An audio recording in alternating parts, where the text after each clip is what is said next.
Coma bem, aceito em mais de 100 mil estabelecimentos em todo o Brasil. O Omni, o novo perfume do Boticário.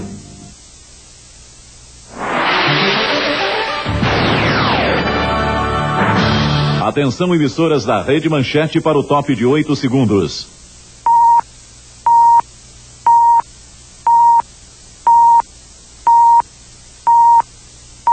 Pensou mudança, pensou graneiro.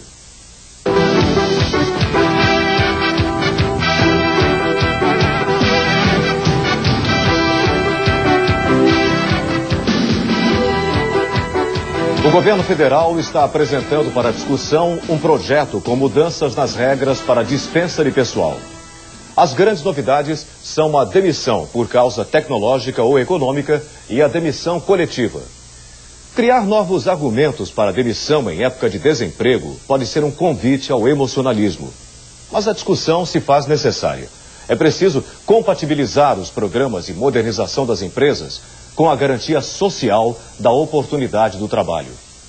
O governo tem de agir com equilíbrio ao arbitrar a discussão e o judiciário tem de ficar atento para que brechas na legislação não acabem recaindo sobre quem tem menor poder de barganha na relação capital-trabalho.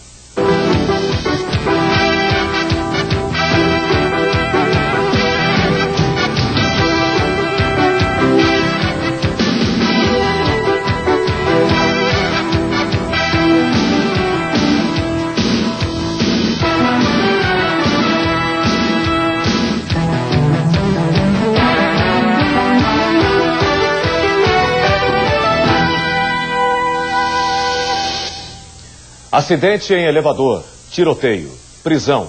Confira no resumo das notícias desta quinta-feira. O crime do bar Bodega em ritmo de esclarecimento. A mulher que dirigiu o carro no dia do crime em São Paulo se apresentou à polícia.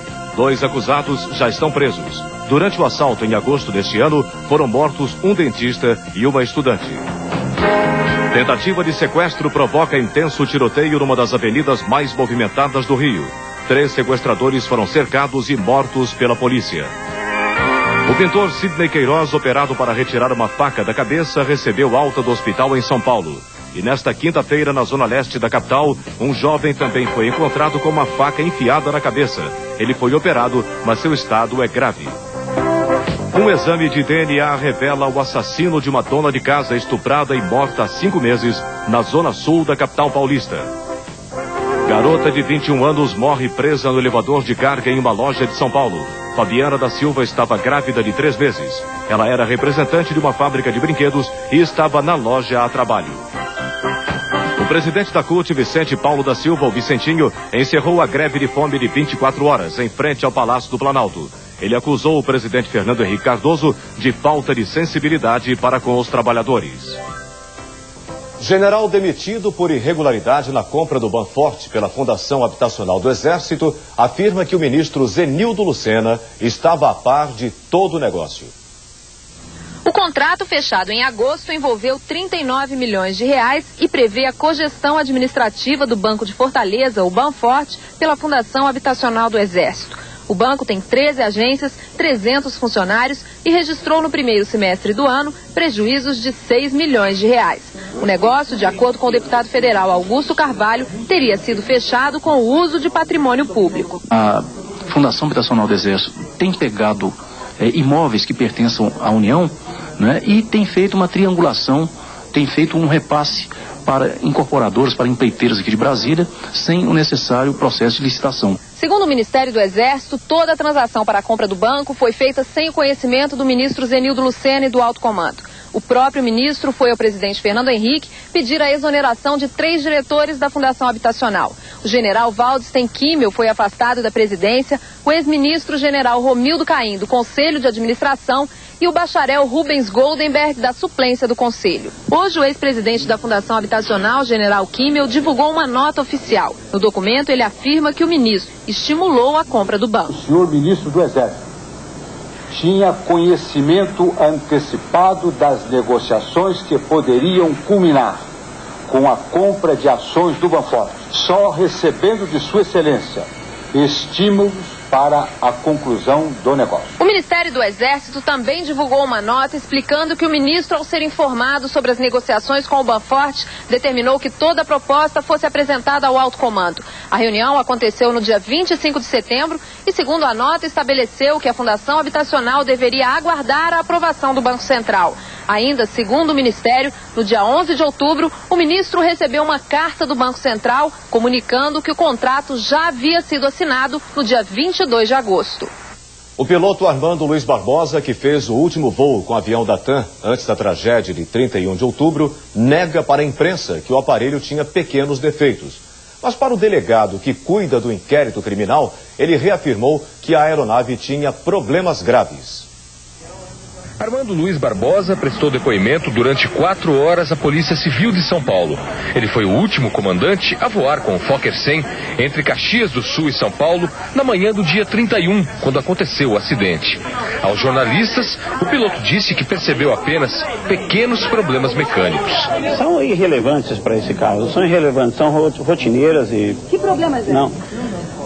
Nem carece de explicações, porque são técnicas. Só que para a polícia, as declarações foram diferentes. Armando Barbosa disse que após o último voo, relatou no diário de bordo que faltava fluido nos sistemas hidráulicos. E isso teria provocado a queda de altitude do avião.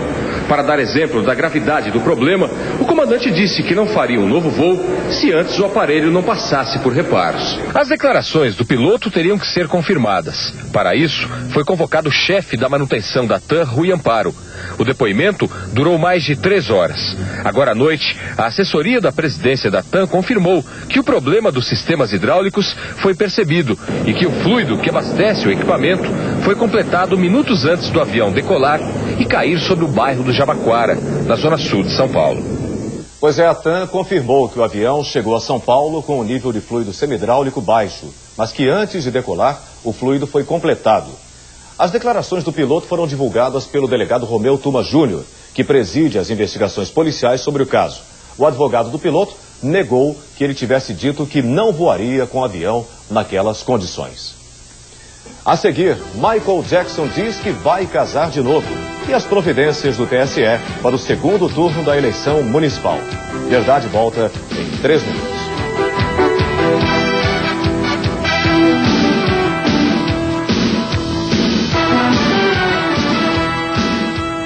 Policiais caçam.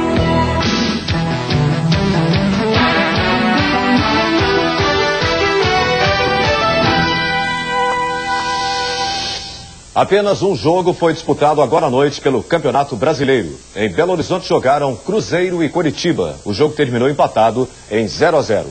E o Fluminense, sob ameaça de rebaixamento, vive mais um momento de sua crise. O presidente do clube, Gil Carneiro de Mendonça, renunciou ao cargo hoje à tarde. Tudo pronto para o segundo turno da eleição municipal. O Tribunal Superior Eleitoral distribuiu 49.770 urnas eletrônicas. Os resultados começam a ser divulgados a partir das 6h30 da tarde. Eles prometem, né? A maior preocupação do TSE é com a segurança em Maceió, Manaus e Natal. Urnas eletrônicas vão estar a postos nesta sexta-feira para o segundo turno das eleições em 14 capitais e em 17 municípios. 31 prefeitos vão ser escolhidos. O partido campeão em candidatos é o PSDB com 14 e, por último, está o PSB com 4. Para este turno, o Tribunal Superior Eleitoral quer evitar o uso de cédulas de papel. Por isso, colocou máquinas reservas em todas as sessões. No primeiro turno não era permitida a substituição da urna eletrônica em caso de falha de operação ou de falha do próprio equipamento.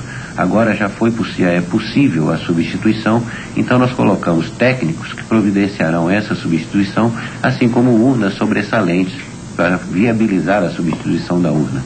Todas as providências para o bom funcionamento do sistema informatizado foram tomadas com antecedência, segundo o Tribunal Superior Eleitoral. Mas a maior preocupação agora é com relação à segurança das cidades. Das 14 capitais onde vai haver votação, 3 vão receber ajuda de tropas federais: Manaus, Natal e Maceió, onde o clima é bastante tenso. Manaus, principalmente o apoio logístico. Natal, a disputa acirrada, né, entre as candidatas.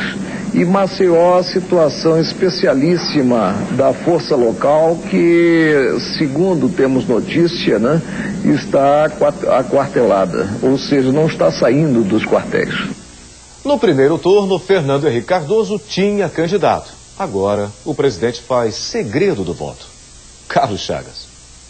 O presidente Fernando Henrique viaja amanhã às 10 horas para São Paulo a fim de votar no segundo turno das eleições para prefeito. No primeiro turno, Fernando Henrique declarou o voto. Votou em José Serra, candidato do PSDB, o partido dele, e seu ex-ministro do Planejamento. Agora, os auxiliares presidenciais dizem não saber em quem ele vai votar. Que critérios Fernando Henrique utilizaria para dar o voto? Votaria no candidato que menos falou mal do governo federal? Votaria conforme suas inclinações do passado, na esquerda, e então em Luiz Erundina? Votaria para agradar Paulo Maluf, fazendo chegar a ele o seu voto, e então em Celso Pitta,